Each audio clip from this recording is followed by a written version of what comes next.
नमस्कार. अडीचच्या बातमीपत्रात मी परिणिका हेदवकर आपलं स्वागत करते. सुरुवातीला एक नजर ठळक बातम्यांवर. भारत पाकिस्तान दरम्यान परराष्ट्र सचिव स्तरावर चर्चेची तारीख अद्याप अनिश्चित. कोकणात येत्या महिन्याभरात 20,000 कोटी रुपयांची रस्ते विकासाची कामं सुरू करणार नितीन गडकरी यांची घोषणा. कोकणात बंदर विकासाबरोबर पर्यावरण आणि पर्यटन विकासाला प्राधान्य देणार मुख्यमंत्र्यांची ग्वाही. मुंबई मेट्रोच्या भाड्याच्या दरात 11 फेब्रुवारीपर्यंत कोणताही बदल नाही, मुंबई उच्च न्यायालय. मेक इन इंडिया सप्ताहाच्या उद्घाटनाचा कार्यक्रम गिरगाव चौपाटीवर आयोजित करायला मुंबई उच्च न्यायालयाची मनाई. ऑस्ट्रेलियन खुल्या टेनिस महिला दुहेरी स्पर्धेत सानिया मिर्झा आणि मार्टिना हिंगीस जोडीला अजिंक्यपद, पटकावलं सलग तिसरं ग्रँडस्लॅम. आणि भारत ऑस्ट्रेलिया दरम्यान T20 मालिकेतल्या दुसऱ्या सामन्यात नाणेफेक जिंकून ऑस्ट्रेलियाचा क्षेत्ररक्षणाचा निर्णय. आणि आता पाहूयात सविस्तर वृत्त. भारत पाकिस्तान दरम्यान परराष्ट्र सचिव स्तरावरच्या चर्चेसाठी अजून कोणतीही तारीख निश्चित झालेली नाही. मात्र जेव्हा बैठक होईल तेव्हा पठाणकोट हल्ल्याच्या मुद्द्यावर चर्चा होईल, असं परराष्ट्र मंत्रालयाचे प्रवक्ते विकास स्वरूप यांनी स्पष्ट केलंय. पठाणकोट दहशतवादी हल्ल्याबाबत कारवाईसाठी भारतानं पाकिस्तानला आवश्यक ते पुरावे दिल्यानंतर दोन्ही देश एकमेकांच्या संपर्कात आहेत, असं स्वरूप म्हणाले.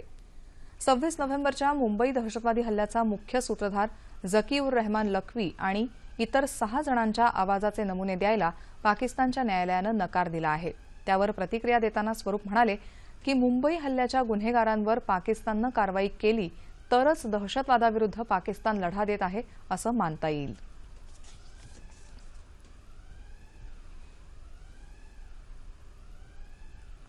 अरुणाचल प्रदेशात राष्ट्रपती राजवट लागू करण्याच्या मुद्द्यावर केंद्र सरकार आणि अरुणाचल प्रदेशचे राज्यपाल आज सर्वोच्च न्यायालयात आपलं उत्तर सादर करतील. केंद्राच्या या निर्णयाला आव्हान देणारी याचिका काँग्रेसनं दाखल केली असून यावर उत्तर देण्याचे निर्देश न्यायालयानं सरकार आणि राज्यपालांना दिले आहेत. एका बंद लिफाफ्यात हे उत्तर सादर करावं, तसंच राष्ट्रपती राजवट लागू करण्यासाठी अरुणाचल प्रदेशात नेमकी काय परिस्थिती आहे याचं सविस्तर स्पष्टीकरण द्यावं, असं न्यायालयानं म्हटलं आहे. केंद्र सरकार आणि राज्यपालांचं उत्तर आल्याशिवाय या संदर्भात काहीही निर्णय घेता येणार नाही, असंही न्यायालयानं बुधवारच्या निर्देशात म्हटलं आहे. दरम्यान राष्ट्रपती राजवटीच्या आदेशाला आव्हान देणारी नवी याचिका मुख्यमंत्री नबाम तुकी यांनी काल न्यायालयात सादर केली. गेल्या मंगळवारी राष्ट्रपती प्रणव मुखर्जी यांनी केंद्रीय मंत्रिमंडळाच्या शिफारशीला मंजुरी दिली होती. अरुणाचल प्रदेश विधानसभेच्या सत्रांमध्ये 6 महिन्यांचा कालावधी उलटून गेल्यानं तिथे राष्ट्रपती राजवट लागू करावी अशी शिफारस केंद्रीय मंत्रिमंडळानं केली होती. कायदेमंडळाच्या 2 सत्रांमध्ये 6 महिन्यांपेक्षा अधिक कालावधी असू नये अशी घटनात्मक तरतूद आहे. अरुणाचल प्रदेशमध्ये मात्र या तरतुदीचं उल्लंघन झालं असल्यामुळे केंद्रानं राष्ट्रपती राजवट लागू करण्याची शिफारस केली होती. कोकणातल्या बंदर विकासासोबतच पर्यावरण आणि पर्यटन विकासालाही प्राधान्य देणार अशी ग्वाही मुख्यमंत्री देवेंद्र फडणवीस यांनी दिली आहे. मुंबई गोवा महामार्गाच्या चौपदरीकरणाचं भूमिपूजन आज रत्नागिरी निवळी इथं झालं, त्यावेळी ते बोलत होते. केंद्रीय रस्ते वाहतूक आणि महामार्ग मंत्री नितीन गडकरी यांच्या हस्ते हे भूमिपूजन झालं. या कार्यक्रमाला माजी उद्योगमंत्री नारायण राणे देखील उपस्थित होते. कोकणाचं पर्यटन आणि पर्यावरण विकासासाठी राज्य सरकार लवकरच धोरण जाहीर करेल, असंही मुख्यमंत्री म्हणाले. कोकणात 5,000 हेक्टर क्षेत्रावर नवं जंगल निर्माण करून नवे प्रकल्प देखील सुरू केले जातील, असं त्यांनी सांगितलं. सागरी महामार्ग प्रकल्प लवकरच पूर्ण करण्यासाठी प्रयत्न करू, असंही ते म्हणाले. विकासाचा मार्ग उत्तम रस्त्यांच्या दळणवळणातून जातो हे लक्षात घेऊन राज्यातले सर्व रस्ते चांगले करण्यासाठी सरकारचं काम सुरू आहे, असं मुख्यमंत्री म्हणाले. मुंबई गोवा महामार्गाचं चौपदरीकरण अखेर मार्गी लावल्याशिवाय माजी मंत्री नारायण राणे यांनी यावेळी समाधान व्यक्त केलं. या चौपदरीकरणामुळे या रस्त्यावरचे अपघात कमी होतील, तसंच कोकणाच्या विकासाला चालना मिळेल अशी अपेक्षाही त्यांनी व्यक्त केली. कोकणात येत्या महिन्याभरात 20,000 कोटी रुपयांची रस्ते विकासाची कामं सुरू होतील अशी घोषणा केंद्रीय वाहतूक मंत्री नितीन गडकरी यांनी केली आहे. कोकणातून जाणारे सागरी महामार्ग राष्ट्रीय महामार्ग म्हणून जाहीर केले जातील, असंही ते म्हणाले. महाराष्ट्रातील रस्ते आणि पर्यटन विकासासाठी प्रयत्न करू, तसंच रस्ते विकास निधीतला 1% निधी वृक्षारोपण आणि दुरुस्तीसाठी वापरला जाईल, असंही ते म्हणाले. कोकणातील मालवाहतूक जलमार्गानंच व्हावी यासाठी प्रयत्न करू, असं गडकरी यांनी सांगितलं. सहकारातून मासेमारी उद्योग वाढवण्यासाठी प्रयत्न करू, असंही ते म्हणाले. महाराष्ट्रातल्या रस्ते विकासासाठी येत्या 5 वर्षात 2 लाख कोटी रुपये देणार अशी घोषणा त्यांनी केली. रत्नागिरी जिल्ह्यात जयगड इथं नवं सागरी अध्ययन विद्यापीठ सुरू केलं जाणार असून त्यासाठी जागा आणि निधीची तरतूद करण्यात आली आहे अशी घोषणा देखील गडकरी यांनी यावेळी केली। मुंबई मेट्रोच्या दरवाढीला उच्च न्यायालयानं आज स्थगिती दिली असून 11 फेब्रुवारी 2016 पर्यंत हे दर जैसे थे राहणार आहेत। मुंबई उच्च न्यायालयात आज या संदर्भात सुनावणी झाली। या मुद्द्यावर सर्वोच्च न्यायालयाची दिशाभूल केल्याबद्दल न्यायालयानं MMRDA आणि रिलायन्स कंपनीवर ताशेरे ओढले। या संदर्भात नव्यानं सर्वोच्च न्यायालयात याचिका दाखल करण्याची तयारी दोन्ही पक्षांनी दर्शवली आहे। या प्रकरणी सर्वोच्च न्यायालयाकडून नवे निर्देश येईपर्यंत दरवाढीला स्थगिती मिळाली आहे। येत्या फेब्रुवारीत होणाऱ्या मेक इन इंडिया सप्ताहाच्या उद्घाटनाचा कार्यक्रम गिरगाव चौपाटीवर आयोजित करायला मुंबई उच्च न्यायालयानं मनाई केली आहे। गिरगाव चौपाटीवर हा सोहळा आयोजित करण्यासाठी राज्य सरकारनं उच्च न्यायालयाची पूर्वपरवानगी घ्यावी अशी सूचना एका समितीनं केल्यावरून सरकारनं तसा अर्ज केला होता। या चौपाटीवर कोणत्या प्रकारचे कार्यक्रम करावेत याबद्दल या समितीनं 2005 मध्ये मार्गदर्शक सूचना मांडल्या होत्या। मेक इन इंडिया सप्ताहाच्या या कार्यक्रमासाठी सरकारला परवानगी दिल्यास त्या सूचनांचं उल्लंघन होईल असं सांगत न्यायमूर्ती अभय ओक आणि न्यायमूर्ती CV भदंग यांच्या खंडपीठानं ही परवानगी नाकारली आहे। बचत गटाच्या महिलांचे कष्ट, जिद्द, प्रामाणिकपणा आणि कौशल्य या माध्यमातून तयार होणाऱ्या उत्पादनांना जागतिक बाजारपेठ उपलब्ध झाल्यावर त्यांचं खऱ्या अर्थानं सबलीकरण होईल असं राज्य सहकार परिषदेचे अध्यक्ष शेखर चरेगावकर यांनी सांगितलं। काल पुण्यात बुलडाणा अर्बन कोऑपरेटिव्ह क्रेडिट सोसायटीच्या बचत गटाच्या ऑनलाईन विक्रीच्या शुभारंभाप्रसंगी ते बोलत होते। बचत गटातल्या उत्पादनांना बाजारपेठ उपलब्ध झाली तरच त्यांना आर्थिक स्थैर्य लाभू शकेल असं चरेगावकर म्हणाले। सहकार आयुक्त चंद्रकांत दळवी, सोसायटीचे संस्थापक अध्यक्ष राधेश्याम चांडक यावेळी उपस्थित होते। समाजाचं पाठबळ महिलांना लाभलं तर महिला उद्योगाची अनेक शिखरं पादाक्रांत करतील असा विश्वास दळवी यांनी यावेळी व्यक्त केला।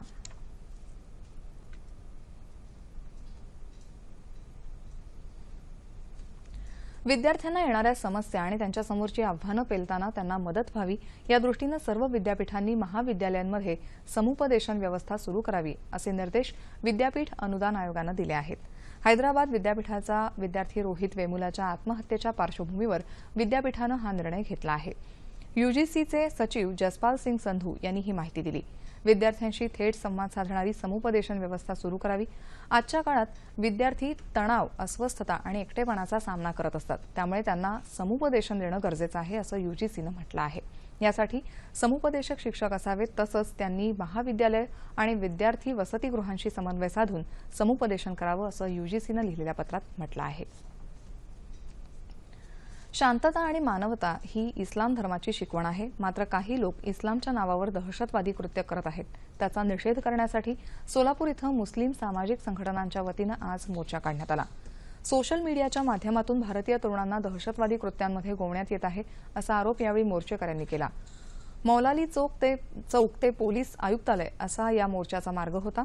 इसिस संघटनेवर बंदी घालावी, सोशल मीडियाच्या गैरवापराविरुद्ध कडक कारवाई करावी अशा मागण्यांचं निवेदन पोलीस आयुक्त रवींद्र शेगावकर यांना देण्यात आलं। देशात शांतता नांदावी आणि शांततेचा पुरस्कार करणाऱ्या इस्लाम धर्माची खरी माहिती लोकांना होण्यासाठी हा मोर्चा काढल्याचं शाबादी सोशल ग्रुपचे अध्यक्ष रसूल पठाण यांनी सांगितलं। जिल्ह्यातील प्रत्येक गावात स्वातंत्र्यदिनी तसंच प्रजासत्ताक दिनी ग्रामसभेचं आयोजन करण्यात येतं, पण गोंदियात मात्र शेतीच्या ग्रामसभेचं आयोजन करण्यात आलं होतं। गोंदिया हा धान उत्पादक जिल्हा, मात्र जिल्ह्यातले 90% शेतकरी हे पारंपरिक धान पिकाची शेती करत असल्यामुळे त्यांचा आर्थिक विकास होऊ शकला नाही। म्हणून जिल्हाधिकारी डॉ. विजय सूर्यवंशी यांनी नाबार्डच्या पुणे कार्यालयाशी संलग्न अभिनव फार्मर क्लबच्या सहकार्यानं राज्यातली पहिली शेती ग्रामसभा आयोजित केली होती। पालकमंत्री राजकुमार बडोले यांच्या कोदामेडी गावात ही शेतीची ग्रामसभा झाली। जिल्ह्यातील अल्पभूधारक शेतकऱ्यांना कमी जागेत सेंद्रिय शेतीच्या माध्यमातून चांगल्या दर्जाच्या फळभाज्यांचं उत्पादन घेणं, त्यांचं विपणन करणं याबाबत पुण्यात 3 दिवस प्रशिक्षण देण्यात येणार आहे। भविष्यात प्रत्येक गावात अशा शेती ग्रामसभेचं आयोजन करण्याची योजना आहे। पाणी भरपूर आहे या भागात, तर म्हणून या पाण्याचं आणि पिकाचं व्यवस्थित जर नियोजन केला तर आपण या सर्व शेतकऱ्यांना संपन्न करू शकतो। ही अभिनव संकल्पना सामूहिक शेतीच्या संदर्भात, सेंद्रिय शेतीच्या संदर्भात, नेटशेडच्या संदर्भात, पॉली हाऊसच्या संदर्भात, ग्रीन हाऊसच्या संदर्भात आणि आधुनिक शेती करण्याच्या दृष्टीनं आपण ही सर्वप्रथमची कृषी ग्रामसभा आपण या ठिकाणी या 26 जानेवारी प्रजासत्ताक दिनाच्या निमित्ताने या ठिकाणी घेतली आहे। राष्ट्रीय कृषी विकास योजनेअंतर्गत यवतमाळमधल्या कळंबा तालुका कृषी कार्यालयातर्फे तूर उत्पादन आणि पीक व्यवस्थापन कार्यक्रम राबवण्यात येत आहे। या संदर्भात दोनोडा इथले शेतकरी माणिक कदम यांनी यशस्वीरित्या केलेल्या संकरित तूर उत्पादन आणि पीक व्यवस्थापन प्रयोगाची ही यशोगाथा। माणिक कदम यांच्याकडे स्वतःची 6 एकर कोरडवाहू शेती आहे। तूर पीक घेण्यासाठी त्यांनी अकोला इथल्या डॉक्टर पंजाबराव कृषी विद्यापीठातून वाण आणलं।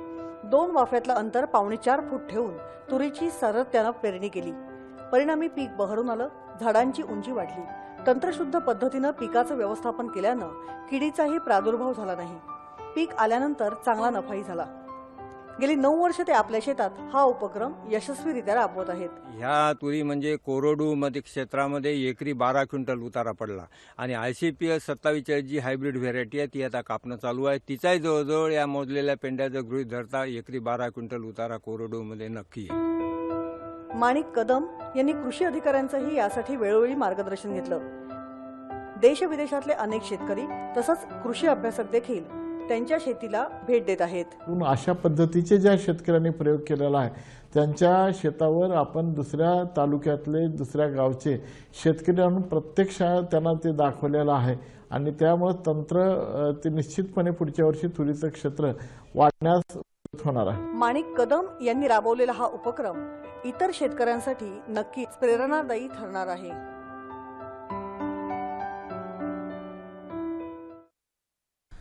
जनतेसाठी राबवण्यात येणाऱ्या विविध शासकीय विकास योजनांची माहिती घेऊन सर्वांनी त्यांचा लाभ घ्यावा असं आवाहन गडचिरोलीचे खासदार अशोक नेते यांनी केलं आहे।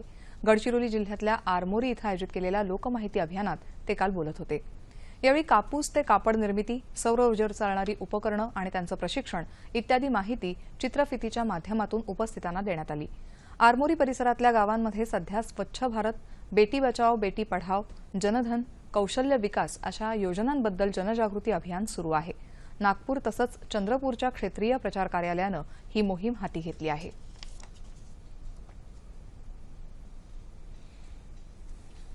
नाशिकमध्ये काल अंगणवाडी कर्मचाऱ्यांनी थाळीनाद निषेध मोर्चा काढला। राज्यातल्या 2 लाख कर्मचाऱ्यांना गेले 2 महिने मानधन मिळालेलं नाही।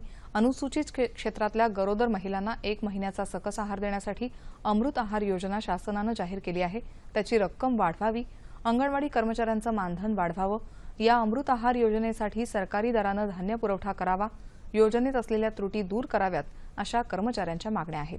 मात्र नाशिक जिल्हा आणि तालुका कार्यालयानं अंगणवाडी कर्मचाऱ्यांवर कामाची सक्ती सुरू केली आहे, त्याचा निषेध म्हणून कर्मचाऱ्यांनी कालच्या मोर्चाचं आयोजन केलं होतं। राज्य अशासकीय ITI प्राचार्य आणि कर्मचारी संघटनेनं गेल्या 18 दिवसांपासून मुंबईत आंदोलन पुकारलं आहे। खासगी ITI साठी जाधव समिती अहवाल किंवा गुजरात, कर्नाटक राज्याच्या निकषांनुसार वेतन अनुदान लागू करावं, यासाठी हे आंदोलन सुरू आहे। देशात कौशल्य भारतची जाहिरात सुरू असताना खासगी ITI कर्मचाऱ्यांवर मात्र अन्याय होत आहे, असं संघटनेचे अध्यक्ष संजय बोरास यांनी म्हटलं आहे। मुद्रा बँकेचे कर्ज फक्त शासकीय ITI पास झालेल्या मुलांनाच मिळतं, हा खासगी ITI संस्थेतल्या मुलांवर अन्याय आहे, असं ते म्हणाले। शासनाने यावर लवकरात लवकर निर्णय घेतला नाही तर येत्या 2 तारखेला मुंबईत महामोर्चाचं आयोजन करण्यात येईल, तसंच 10 फेब्रुवारीपासून सुरू होणाऱ्या अखिल भारतीय व्यवसाय परीक्षेवर बहिष्कार घालण्यात येईल, असं संघटनेनं स्पष्ट केलंय। किरणोत्सार तंत्रज्ञानामुळे वैद्यकीय क्षेत्रासोबतच संशोधनाच्या विविध क्षेत्रांना समाजोपयोगी आयाम लाभले आहेत, असं मत एम्सचे संचालक डॉक्टर राजकुमार यांनी व्यक्त केलंय। कोल्हापूरच्या शिवाजी विद्यापीठाच्या पदार्थ विज्ञान विभागानं आयोजित केलेल्या आंतरराष्ट्रीय परिषदेचं उद्घाटन काल त्यांच्या हस्ते झालं, त्यावेळी ते बोलत होते। कर्करोग, कॉरोनरी म्हणजेच हृदयाशी संबंधित रोग यावर उपचार करण्यासाठी किरणोत्सार तंत्रज्ञान वरदानच ठरलं आहे, असं राजकुमार म्हणाले। पदार्थ विज्ञानातलं नॅनोविज्ञान आणि तंत्रज्ञानही मानवी मेंदू आणि हृदयाच्या स्नायूंच्या पुनर्निर्मितीसाठी उपकारक ठरलं आहे, असं त्यांनी सांगितलं। किरणोत्सार अनियंत्रित पद्धतीनं वापरला तर तो धोकादायक ठरू शकतो, त्यामुळे त्याचा काळजीपूर्वक वापर करावा, असं मत डॉक्टर भट्टाचार्य यांनी व्यक्त केलं। कार्यक्रमाच्या अध्यक्षस्थानी कुलगुरू डॉक्टर देवानंद शिंदे, भौतिक विज्ञान हे मानवाच्या अस्तित्वाचंच मूलभूत शास्त्र असल्याचं मत त्यांनी व्यक्त केलं। ही परिषद 3 दिवस चालणार आहे।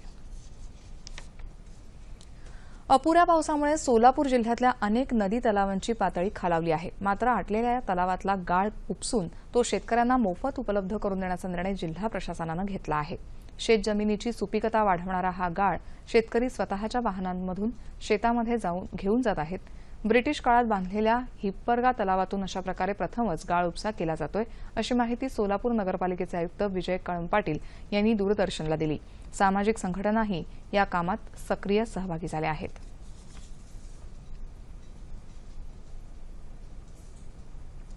पुण्यातल्या कोथरूड इथल्या नागरिकांनी MNGL या गॅस पुरवठा करणाऱ्या कंपनीविरोधात चूल पेटवा आंदोलन पुकारलं होतं.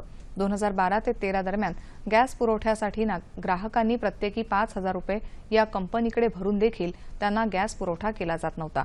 त्यासाठी इथल्या नागरिकांनी ग्राहक संस्थेच्या वतीनं शिवाजीनगर इथल्या कंपनीच्या मुख्य कार्यालयासमोर चूल पेटवा आंदोलन केलं आणि गॅस पुरवठा करावा अशी मागणी केली. अकोल्यात मुस्लिम स्त्रियांनी इसिसच्या कारवायांचा निषेध करत काल रस्त्यावर उतरून घोषणाबाजी केली. यावेळी इसिसच्या प्रतिकात्मक पुतळ्याचं दहन करून दहशतवाद विरोधी घोषणा देखील देण्यात आल्या. नगरसेवक रफिकभाई सिद्दीकी यांच्या नेतृत्वात हे आंदोलन करण्यात आलं. महिला, पुरुष आणि युवक मोठ्या संख्येनं या आंदोलनात सहभागी झाले होते. अशा विचारांमुळे देशाच्या बळकटीला कुणीच छेद देऊ शकत नाही, हे सिद्ध होतं, अशी प्रतिक्रिया इथल्या नागरिकांकडून व्यक्त केली जाते. कर्जत तालुक्यातल्या जागृत कष्टकरी संघटनेच्या वतीनं आदिवासींच्या मूलभूत हक्कांबाबत काल जिल्हाधिकारी कार्यालयावर मोर्चा काढण्यात आला. जमीन, वनहक्क कायदा, आदिवासींचं आरोग्य, शिधा वाटप, पेन्शन या मूलभूत प्रश्नांसाठी हा मोर्चा काढण्यात आला होता. या मोर्चात मोठ्या संख्येनं आदिवासी सहभागी झाले होते.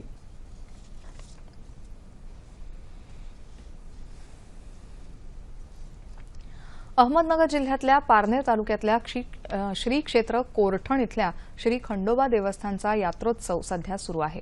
या यात्रेचं वैशिष्ट्य म्हणजे इथं काढण्यात येणारी 100 फुटांहून अधिक उंचीच्या मानाच्या काठ्यांची मिरवणूक. हे दृश्य पाहण्यासाठी राज्यभरातून लाखो भाविक इथे येतात. खंडोबाच्या प्रमुख 7 ठिकाणांपैकी कोरठण हे अहमदनगर जिल्ह्याचं प्रतिजेजुरी मानलं जातं. बेल्टा, ब्राह्मणवाडा इथून येणाऱ्या उंच उंच मानाच्या काठ्या हे या यात्रेचं वैशिष्ट्य मानलं जातं. या 100-150 फूट उंचीच्या काठ्या भाविक मंदिराच्या कळसाला टेकवतात. पालखी सोहळ्यानंतरचं हे दृश्य पाहण्यासाठी राज्यासह बाहेरूनही भाविक गर्दी करतात. यात्रेची आज सांगता होणार आहे.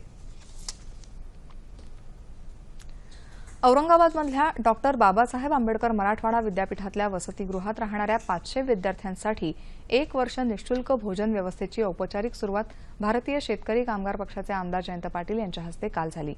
ज्याप्रमाणे पालक आपल्या पाल्यांच्या जेवणाची व्यवस्था करतात, त्याचप्रमाणे शेकापनंही या विद्यार्थ्यांचं पालकत्व स्वीकारलं असल्याचं पाटील यांनी सांगितलं. ही भोजन व्यवस्था 5 फेब्रुवारीपासून सुरू होणार आहे. नवीन शैक्षणिक वर्षात 10 जुलै 2016 ते एप्रिल 2017 पर्यंत ही सेवा सुरू राहील, अशी माहिती त्यांनी यावेळी दिली. हा उपक्रम फार आनंददायक नाही, मात्र दुष्काळी परिस्थितीचा सामना आपल्या सर्वांना मिळून करायचा आहे, असं पाटील म्हणाले. या कार्यक्रमाला आमदार विवेक पाटील सुद्धा उपस्थित होते. दुर्गम भागात राहणाऱ्या आदिवासी विद्यार्थ्यांना सुद्धा अद्ययावत शिक्षण मिळावं, यासाठी गोंदिया जिल्हा परिषदेच्या शाळेत डिजिटल शाळा उभारली गेली आहे. विशेष म्हणजे लोकवर्गणीतून हा शिक्षणाचा वसा पुढे चालवला जातोय. गोंदिया जिल्हा छत्तीसगड आणि मध्य प्रदेशच्या सीमेवर वसलेला हा पट्टाच आदिवासी बहुल दुर्गम असा. ग्रामीण भागात राहतोय म्हणून काय झालं, आपल्या गावातल्या विद्यार्थ्यांनाही चांगलं शिक्षण मिळायला हवं असा चंगच या जिल्ह्यातल्या हिरडामाली गावातल्या नागरिकांनी बांधला. जिल्हा परिषदेच्या शाळेतल्या शिक्षकांचं मार्गदर्शन घेतलं आणि अत्याधुनिक तंत्रज्ञानानं सुसज्ज अशी डिजिटल शाळा उभारायचं त्यांनी ठरवलं. आता प्रश्न होता आर्थिक पाठबळाचा. अशात सरकार किंवा कोणाचीच मदत न घेता स्वबळावर हे उद्दिष्ट साध्य करण्यासाठी गावकरी सरसावले. सहकार्याचे अनेक हात पुढे आले आणि निव्वळ लोकवर्गणीतून ही डिजिटल शाळा विद्यार्थ्यांच्या विकासासाठी सज्ज झाली. विद्यार्थ्यांच्या पाठीवरलं ओझं कमी व्हावं आणि अधिकाधिक उत्तम शिक्षण विद्यार्थ्यांना मिळावं, यासाठी आता शाळा प्रयत्न करत आहे. डिजिटल शाळा झाल्यानंतर विद्यार्थ्यांच्या शिक्षणामध्ये त्यांना जे तंत्रज्ञानाचा उपयोग करून जे शिक्षण देण्याचा उपक्रम ह्या शाळेने सुरू केला आहे, त्याच्यामुळे या विद्यार्थ्यांच्या शिक्षणामध्ये खूप मोठा परिणाम होणार आहे. आणि ही आता पहिल्यांदा पलखेडा, आता ही हिरडामाली, मला वाटतं की गोंदिया जिल्ह्यामध्ये आता डिजिटलायझेशनच्या मार्गाने आता जिल्हा परिषदच्या सगळ्या शाळा आता हळूहळू चालल्या आहेत. ग्रामीण भाग, त्यातही आदिवासी विभाग, तरीही इथं लोकांच्या इच्छाशक्तीतून नव्या युगाची शिक्षण वाट धरली गेली आहे. याचं अनुकरण नक्कीच सगळ्यांसाठी लाभदायक ठरेल.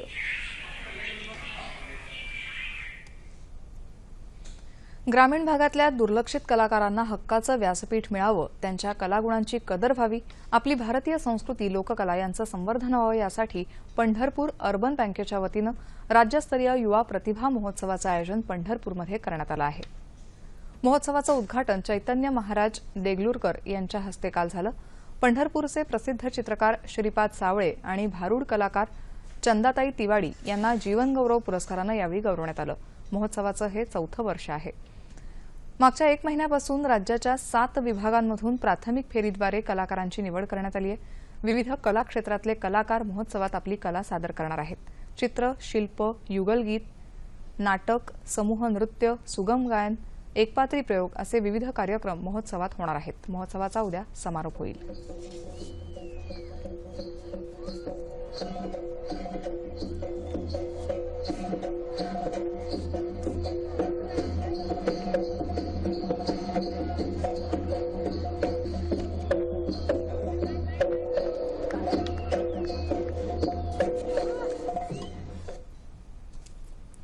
आपली विजयी घोडदौड कायम राखत सानिया मिर्झा आणि मार्टिना हिंगीस जोडीनं ऑस्ट्रेलियन ओपन टेनिस स्पर्धेच्या महिला दुहेरीचं अजिंक्यपद मिळवलं आहे. या विजयासोबतच या जोडीनं सलग 3रं ग्रँडस्लॅमही मिळवलं आहे. सानिया मार्टिना या जोडीनं 7व्या मानांकित झेक जोडी आंद्रिया लावाकोवा आणि ल्युसी हार्डोकाचा 7-6, 6-3 असा पराभव केला. या यशस्वी जोडीचा हा सलग 36वा विजय आहे. याशिवाय याच स्पर्धेतल्या मिश्र दुहेरीत आज सानिया आणि क्रोएशियाचा इवान डोजिंग या जोडीचा सामना रशिया ब्राझीलचे खेळाडू एलिना वेस्निना आणि ब्रुनो सोरेस यांच्याशी होईल.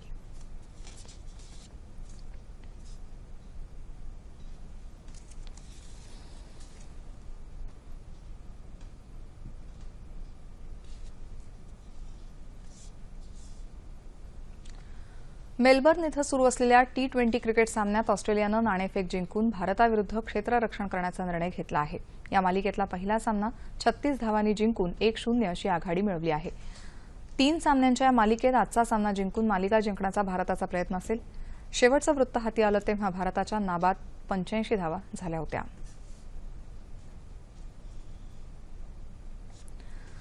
हवामान.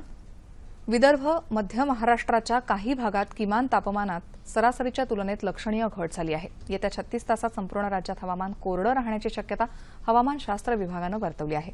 राज्यात सर्वात कमी तापमान जळगावमध्ये 8 अंश सेल्सिअस इतकं नोंदवलं गेलंय. शेवटी ठळक बातम्या पुन्हा एकदा. भारत पाकिस्तान दरम्यान परराष्ट्र सचिव स्तरावर चर्चेची तारीख अद्याप अनिश्चित.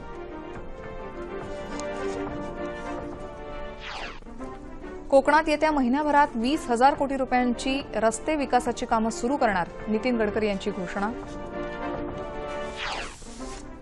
कोकणात बंदर विकासाबरोबर पर्यावरण आणि पर्यटन विकासाला प्राधान्य देणार, मुख्यमंत्र्यांची ग्वाही. मुंबई मेट्रोच्या भाडेदरात 11 फेब्रुवारीपर्यंत कोणताही बदल नाही, मुंबई उच्च न्यायालय. मेक इन इंडिया सप्ताहाच्या उद्घाटनाचा कार्यक्रम गिरगाव चौपाटीवर आयोजित करायला मुंबई उच्च न्यायालयाची मनाई. ऑस्ट्रेलियन खुल्या टेनिस महिला दुहेरी स्पर्धेत सानिया मिर्झा आणि मार्टिना हिंगीस जोडीला अजिंक्यपद पटकावलं, सलग 3रं ग्रँडस्लॅम. आणि भारत ऑस्ट्रेलिया दरम्यान T20 मालिकेतल्या 2ऱ्या सामन्यात नाणेफेक जिंकून ऑस्ट्रेलियाचा क्षेत्ररक्षणाचा निर्णय. याबरोबरच हे बातमीपत्र संपलं. पुन्हा भेटूया संध्याकाळी 5 वाजता सह्याद्री वाहिनीवर.